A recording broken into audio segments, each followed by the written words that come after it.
No problem. So, okay, we will have, I think, about 30 minutes of discussion sessions. So, I mean, there is not really some strict rule here. So maybe we can start with some more questions for the speaker, but then we can also open to more general discussions about the topic of this third day of the conference. So if there is any further question for either Astrid, Bob, or Thomas, you can just raise your hand or write in the Q&A chat. Yeah, there is a question from Shinji. Yes, I have a question to Thomas. So do you have any comments about the rotating case? Do you expect that scalarization happens easily or? So as I said, I mean, there is a different. So what I try to explain is that depending on how you construct your model, you can make it in such a way where scalarization is triggered by the mass, basically. You know, it starts once you cross a threshold in mass, or once you cross a threshold in rotation. In fact, these are somewhat competing effects. So if you choose the coupling constant sign in such a way that you get scalarization once you just in Schwarzschild, basically, once you make the mass sufficiently small, then if you start spinning it up, you're kind of quenching that effect a bit. So in that case, the more rapidly spinning black holes are less scalarized than the less spinning.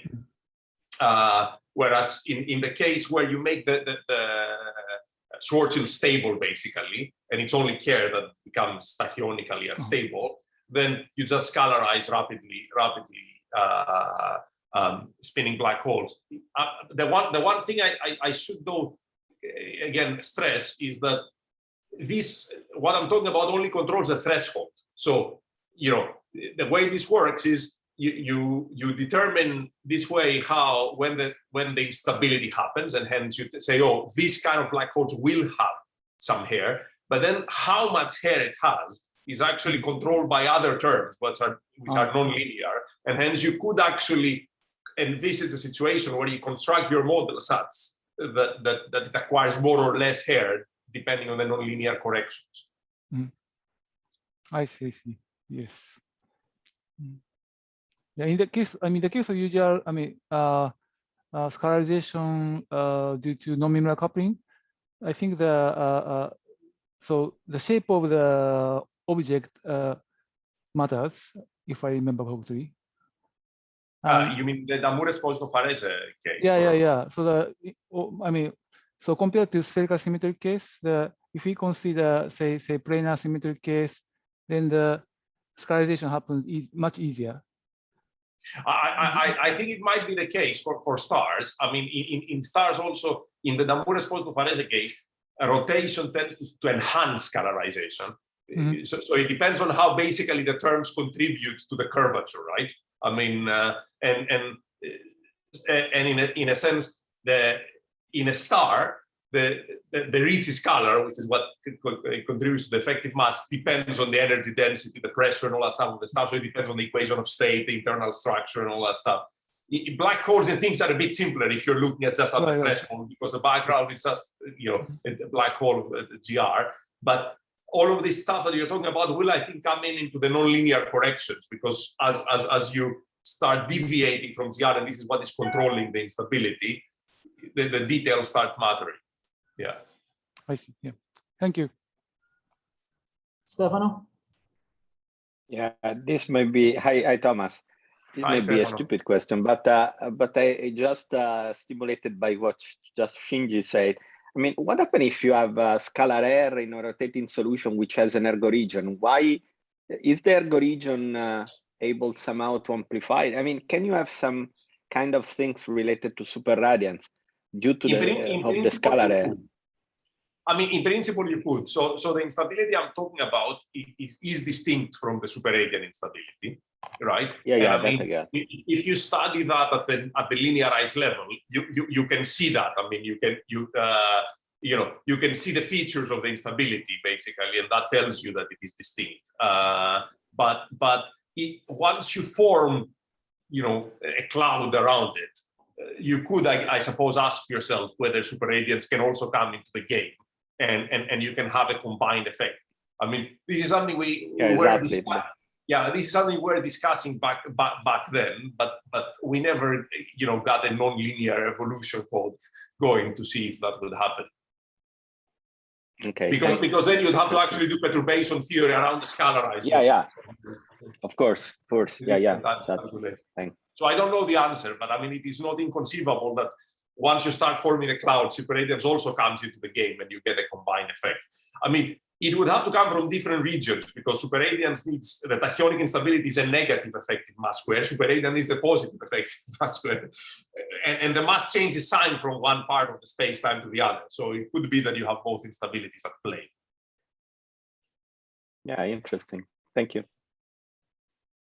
Shinji, I can see your hand is still raised. You have more comments? Maybe not. Okay. I mean, there is a question in the chat. I don't know if I'm seeing it. Yes, but I think the person who asked the question has left. Okay. Well, if you can also answer or comment on it, but yeah, I don't see the person. No, she or he left.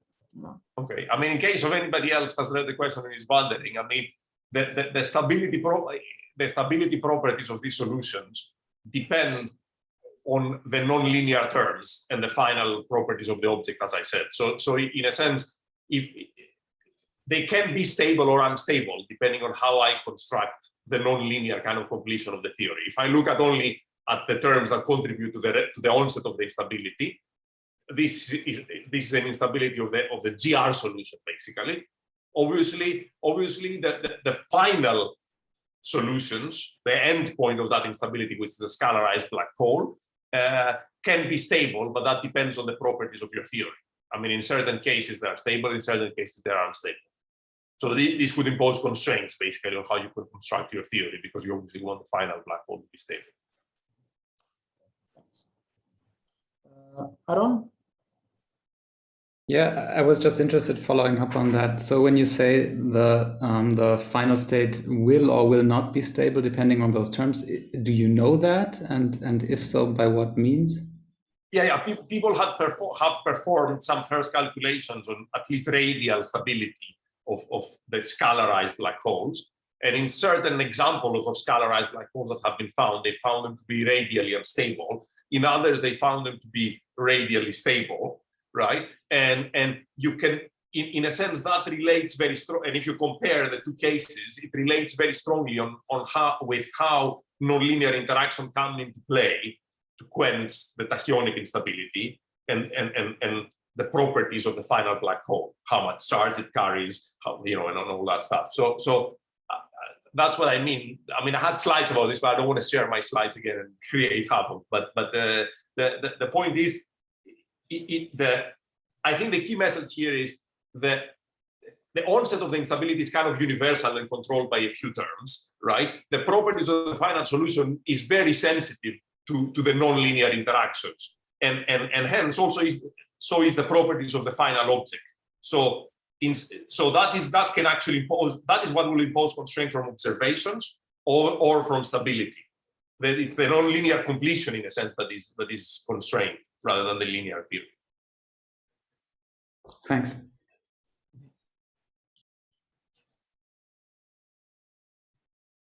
Raul? Yeah, I cannot raise my hand virtually, so I have to do it in the traditional way. I have a question for Bob Holdom. So it's so I just to make sure that I didn't miss this information during the talk. It's about the existence of ghosts. And how is this related to, because you mentioned at some point that the solutions are going to be unstable generically, and that's why you focus on static geometries, right? Is that related to that, or is that something else? Yeah, this is a problem of the classical theory. But the actual theory that we're talking about is the quantum field theory. That's the underlying theory. Mm-hmm. And there's no instability in that theory. Mm-hmm. That's why I mentioned unitarity without positivity. So the lack of positivity is how this issue comes up in the quantum field theory. Mm-hmm. So I'm claiming the quantum field theory does make some kind of sense. You know, positivity is just one of the usual assumptions that people make of in defining well-behaved quantum field theories. And it seems to be the one that if you give up, seems to give a theory that's still very much worth considering. Mhm. But yeah, there's a lot of confusion about the instability in the classical theory, but I would say that quantum theory is intrinsically quantum because the classical theory doesn't really make much sense. Mhm. So it's an example of an intrinsically quantum field theory of gravity. Okay, thank you. With the positivity, you mean like positive probabilities? Like, or, I mean, you mean that you can save an unitarity by accepting negative probabilities? This is the whole story, which is another whole talk. Yeah, so you mean like...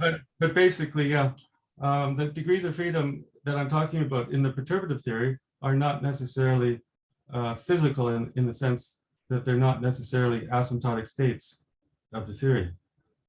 Mhm. So when you calculate cross sections for things that are not asymptotic states, then I think you're allowed to have strange things happen, like negative cross sections, at least negative exclusive cross sections. But when you consider an inclusive cross section, then I'm saying that you get a positive result, and that's what you need to calculate and describe this parton shower description. It's the inclusive cross sections that are physical when you're dealing with partons, which themselves are not necessarily physical. So that's exactly the same case as for QCD. The quarks and gluons are not physical, but you calculate jet cross sections by calculating inclusive cross sections involving these unphysical quarks and leptons. So I think the analogy is quite close. Instead of confinement, you have the fact that the reason why a ghost is not physical because it decays. Not only does it just decay, but it decays backward in time. So, okay, that's another property that this theory lacks is complete causality. And that's, it shows up on very small time scales of order the Planck time. So I'm claiming, well, that's another thing that I guess people consider giving up. And I think in this case, it's part of the picture. It's part of why these ghosts are not physical. So you seem to be saying that the classical theory that you would get by naively looking at the equations and then consider them a classical theory is not actually the classical limit of that quantum field theory, but isn't there a classical limit then? No, no, there is no. In this case, the naive classical limit is the thing I'm talking about, and that's the thing that's sick in that way. So I would say there is no classical limit. There's just one theory, the H bar is non-zero, and you're not allowed to set it not zero. So that's what it means to be intrinsically quantum field theory. Yeah, basically what you're saying is that like in QCD, the standard correspondence principle does not apply in quantum gravity. I mean, what you're considering. Like you're not starting from a classical theory, quantizing that classical theory, but yes, you're starting from quantum from, theory and then taking some maybe classical limit somehow. yes.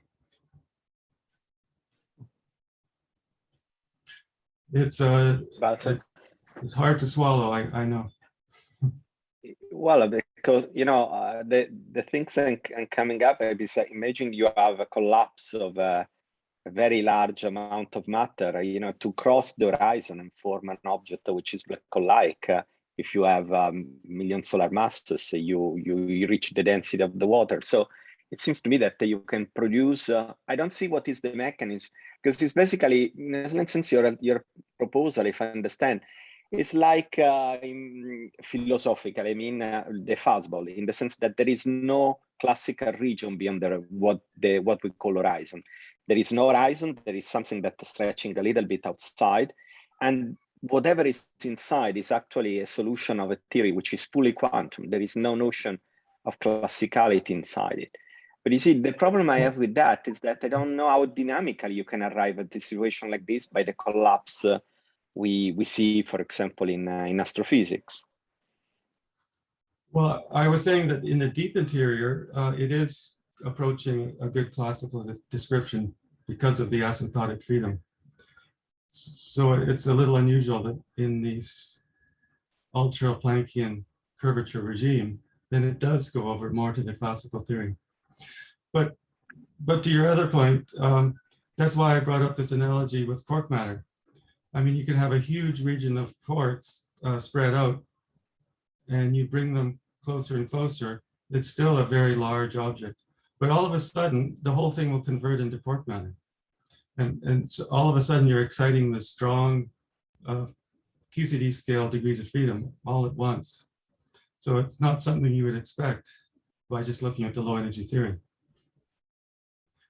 And I'm saying the same thing would occur in gravity. As soon as you put enough matter in, then all of a sudden, a singularity forms at the origin, and you get this whole solution coming out.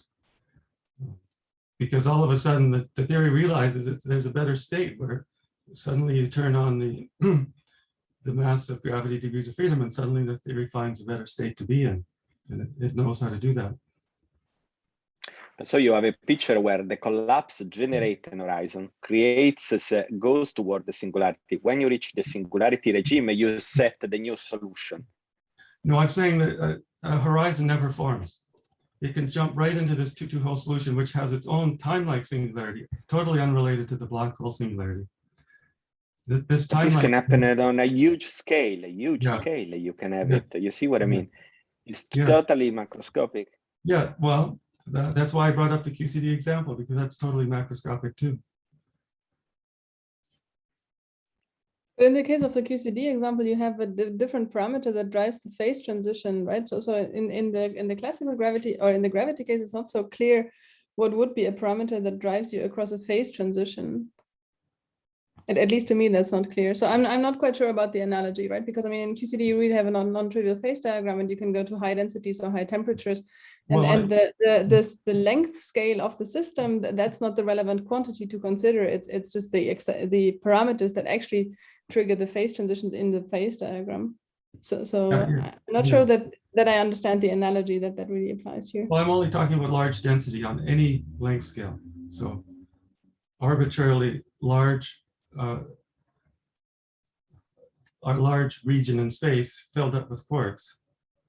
So I'm only dialing up the density in that large region. And yeah, in that sense, if you want to call that a phase transition, then I would say that's true, that the theory decides, well, it would rather be in a different state, far away from the perturbative state, where these excited, where, for example, the quark condensate tends to 0. It's a question but ultimately, it's the local density that triggers that phase transition, right? It has nothing to do with the size of the region. So in that sense, it's really different than the gravity case. Well, I'm saying it's the same in gravity. The size of the region doesn't matter. As long as the total amount of matter exceeds a certain amount for that size, then suddenly something happens. So is there something that I could sort of locally use as an autoparameter, or are you saying it's a genuine non-local phenomenon? I really need to look at sort of matter over a larger region, because in the QCD example, I can write down a local a local quantity, namely the local density, right? And in the gravity case, do you generally need a non-local quantity to see the transition, or is there some local quantity in which you can see that? Well, you're right. The theory realizes globally that there's a better solution. So on any length scale, it decides there's a better solution, which happens to be large. And I think the QCD case is similar when you have a large region of quarks. So it's just the standard argument that says the black hole has small curvatures and therefore nothing possible can happen. I just think that's kind of faulty reasoning. There was a question from Charlie, or a comment. Yes, I have a question for Dr. Eichhorn. I was wondering still about the symmetries involved in the rotating black hole case, which is parameterized generically. In like the transition, let's say, from a standard Kerr black hole to a regularized black hole. So when one regularizes, so the equatorial geometry gets kind of dented in at the sides. Is that right? So yeah, so the horizon gets sort of dented inwards. Yes. But there's still I think I was most confused about when you mentioned spherical symmetry. So I wouldn't say a Kerr black hole, a classical Kerr black hole, is spherically symmetric either. No, of course it isn't. It's axisymmetric, but it just so happens that in the classical Kerr case, the horizon is spherically symmetric, and this is what. No, I mean the horizon. I would say the horizon of the classical Kerr is so the outer horizon isn't spherically symmetric. So it depends on the theta angle, the polar angle. The location of the horizon in Kerr does not depend on the theta angle. And in the regular case, the location of the horizon starts to depend on the polar angle. So like so in the sense of like the standard like r coordinate. So for example, so you mean like so in the classical case, r equals r plus is always the position of the horizon, but then when you regularize, this r changes. Yeah, so you can think of r plus becoming a theta dependent function. Yeah. So it's r plus that, I see. So r plus becomes theta dependent. I see. Thank you. Shinji, yes, can I ask a question to Bob? So do you think your solution is stable? We made some study with regard to radial stability, and but then the tensor mode is not excited if you consider spherical symmetric perturbation, and tensor mode is, I think, unstable, right? Sorry, which mode? Tensor mode. Tensor mode. Yes. For example, the ghost mode. The ghost mode. Yes, that's right. Yes. Well, I've already said classically, the whole classical theory has this problem with instability.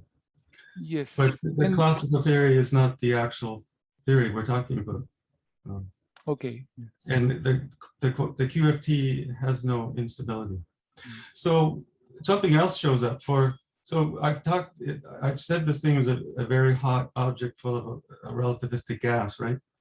So the quantum theory would say that that gas would also contain some of these ghost excitations. And they're unstable, so they pop in and out of existence. And in that way, the quantum theory would be affecting this picture. But it affects it that way. It doesn't affect it by believing in the classical theory and then seeing what happens in the classical theory.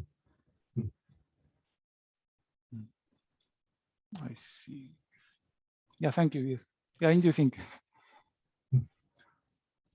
By the way, I wanted to ask you something along these lines, because you once looked at a brick wall model and you calculated the entropy in that model. And I would just like to say that what my calculation of the entropy of a 2-2 hole is very, very similar to your calculation. Oh, really? I see. Yeah, thank you. Related to the entropy, I have a question. So when you compare the entropy of this 2-2 hole and the black hole, did you take into account the contribution to the black hole entropy from the higher derivative terms? Not only, I mean, I think if you use the Walther formula, then the entropy has a correction from the higher derivative terms. Did you take into account? Well, the higher derivative terms are there because it tells you what the background is. So this is just a calculation in that background. Yes. I mean, the formula itself, I mean, the entropy is not just area divided by 4 if you have a higher derivative terms. Yeah, okay. So this would be a possible correction. Yes. I see. Okay. As Astrid, I mean, I think I think that Charlie, who spoke before, made a valid point about the, statement about spherical symmetry, right? I mean, curvature invariants are not angle dependent on the horizon. Okay, the horizon is sitting at a constant radial coordinate with respect to Boyer-Lindquist coordinates, right? And it has spherical topology, both in Kerr and in the examples you considered. In fact, I mean, the topology is still spherical. It's just that the shape changes in terms of a specific coordinate system. I mean, this is a coordinate, I mean, unless I'm missing something, this is a coordinate dependent statement. Yeah, I mean, of course, the shape, you have to be a little careful with sort of taking that too seriously in coordinates, right? But I mean, what we are ultimately looking at is then observational imprints of that, which are coordinate independent. So in the image of or in the shadow boundary, which essentially traces out the photon sphere, you can see that same type of dent. Right, so I agree that you have to be a little careful with these representations of sort of the shape of the horizon in a given coordinate system. But we are translating that directly into an observable quantity. But even the observable quantity, I mean, the shape of the photon sphere, I think, is coordinate dependent. I mean, the topology is not, but the shape is coordinate dependent. But the image shape on a plane that is at asymptotic infinity, that is something that is a directly observable quantity. And that is, I mean, of course, you can sort of deform that in different coordinate systems on your image plane. But I mean, that is genuinely observable. And there you can determine whether or not the shape can be overlapped with a Kerr black hole that you're considering in exactly the same coordinates. Of course, you can, on your image plane, you could choose coordinates which are somehow very weird non-Euclidean coordinates and somehow deform what the image looks like, but at the same time you would deform the Kerr image. So the fact that there's a certain set of deviations from Kerr, that's an invariant statement. I mean, you're basically, I mean, otherwise you would be saying, oh, what the EHT is observing is a coordinate. No, but the EHT is clearly, I mean, once you fix the coordinates you associate with an observer at infinity, then of course you can make statements that are ambiguous, but that doesn't mean that the shape is not coordinate dependent. That's what I'm saying. I mean, we are focusing on those statements at infinity, right? And we are comparing what in that fixed set the image of a Kerr black hole looks like compared to the image of a regular black hole. Sure, and there you see sort of these bent features, and then you can sort of get this sort of more intuitive picture of why that is because of the shape of the horizon. But I mean, I agree that you have to be careful and not take these sort of simple and then geometric analogies I'm perfectly happy with the fact that you can make you can say, look, in these coordinates, the horizon of Kerr looks like a sphere, and the horizon of the other one doesn't look like a sphere, and hence, that will hold in any coordinate system in a sense, because if they don't agree there, they won't agree in other coordinate system. The disagreement is a coordinate independent statement, but whether one is a sphere and the other, or not, is not a coordinate. Yeah. No, I totally agree that it would be sort of nicer to sort of phrase this in a sort of relational way of, but I mean, I think that the relational way of translating the statement is to say that the horizons are closest to each other at the poles, or if you sort of choose the mass and spin parameter of Kerr such that the horizons agree on the pole, then you will see the largest geodesic deviation from each other in the equatorial plane. And then you can say, okay, that basically gives me a dent because the regular horizon is further inwards. And whether this really looks like a sort of this snowman figure that I was showing or not, that, I mean, yes, that depends on your coordinates, but you can phrase that in a relational way, and it still makes sense to say that the horizon has a dent in the equatorial plane. Okay, I don't know if Aaron wanted to make a comment. You had your raised hand before. Oh, I was just wanted to mention to Thomas that there is a program to determine the horizon, at least of a particular black hole, in terms of curvature invariance. And you can express a particular combination of curvature invariance that vanishes only on the horizon. So in terms of that invariant, this would be also a coordinate independent statement.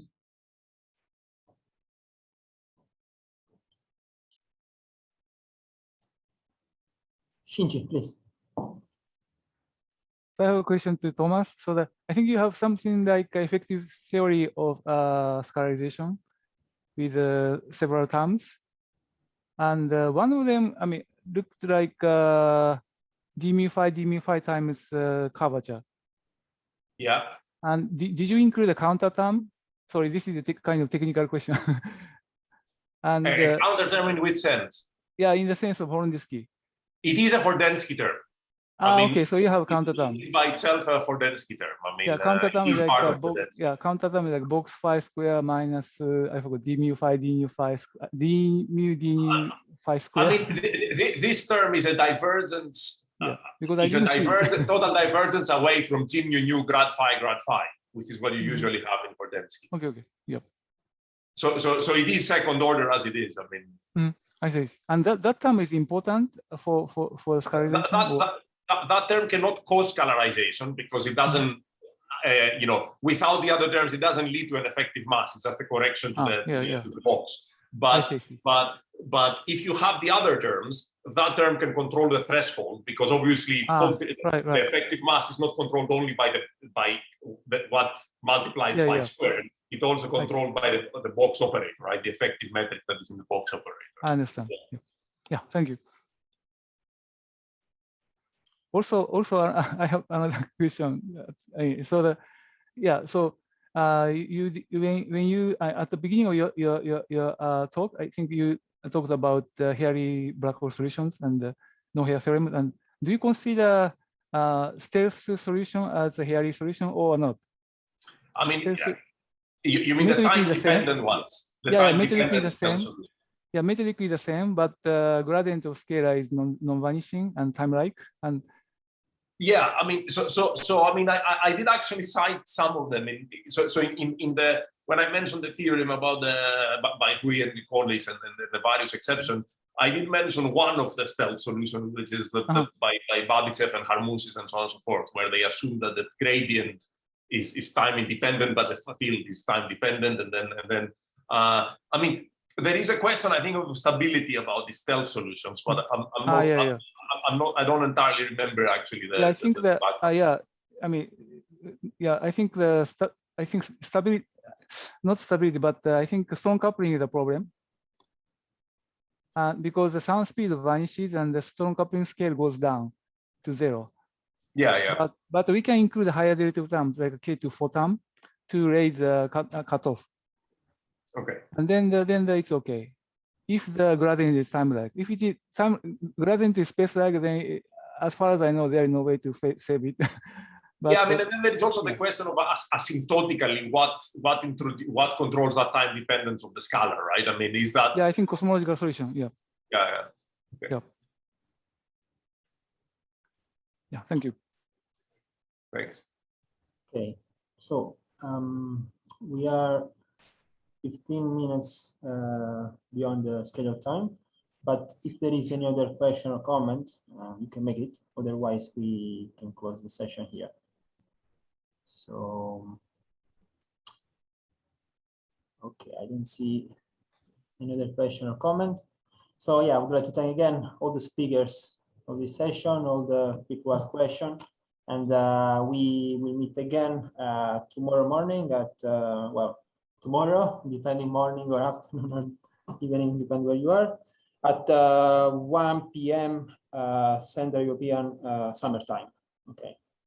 So thank you very much. See you. Thanks. Bye-bye, everyone.